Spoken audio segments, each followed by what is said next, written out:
massive, volcano-like eruption may explain dead stars' mysterious slowdown. A volcano-like eruption on the surface of a dead neutron star could explain its sudden slowdown and the slew of fast radio bursts that follow. The fast-rotating husk of a dead star mysteriously slowed down, and astronomers think it's because of an anti-glitch that caused a gigantic volcano-like explosion from its surface. The dead star, a magnetar classified as SGR 1935+2154 and located 30,000 light-years from Earth, suddenly decelerated in October 2020 before releasing a month-long barrage of radio waves. Now, a new study, published January 12 in the journal Nature Astronomy, opens a new tab, has revealed the likely cause, a massive eruption from the star corpse's surface.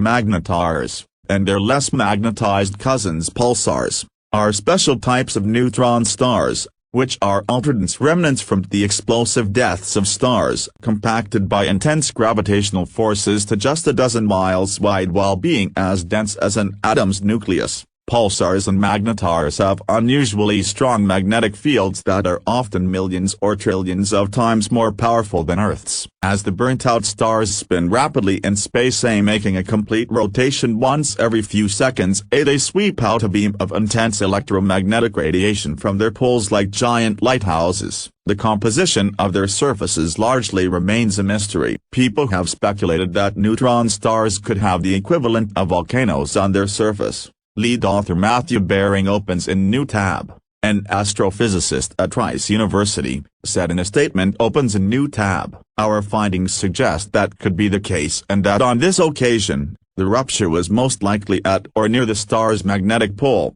Astrophysicists study magnetars through the intense radiation they emit in the form of X-rays, radio waves and gamma rays. For instance, as these rays head our way whenever a magnetar swings around to face us, studying the gaps between the X-ray pulses gives scientists a reliable measure of how fast a magnetar is spinning. Sometimes, these gaps between pulse trains decrease, indicating that a glitch, caused by a sudden change in the dead star's structure, has made it spin faster.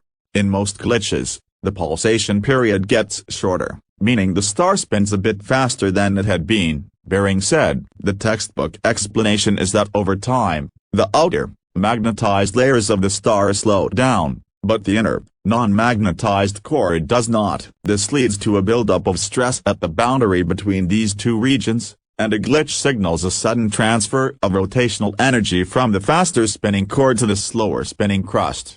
Many spin-up glitches have been observed before, but SGR 1935+2154's spin-down anti-glitch, which caused the star to slow down rather than speed up, is the third of its kind ever to be observed, and has so far defied explanation. What's more, the sudden slowdown was followed by 3 fast radio bursts, FRBs, ultra-bright flashes of radio energy that can last just a few milliseconds, and a month-long series of radio pulses. Upon arriving at Earth, the radio emissions were picked up by China's 500-meter aperture spherical telescope and marked the first time that any fast radio burst had been tracked to its source. To get a better handle on what could have caused the stellar corpse to slow its spin, the researchers built a model that explained the anti-glitch's origin as an enormous and sudden eruption on the star's surface. The surface plasma from a region near one of the star's magnetic poles spewed outward, forming a charged particle wind that interfered with the magnetar's magnetic field and thus acted as a jolting brake against its rotation. A strong, massive particle wind emanating from the star for a few hours could establish the conditions for the drop in rotational period, Baring said.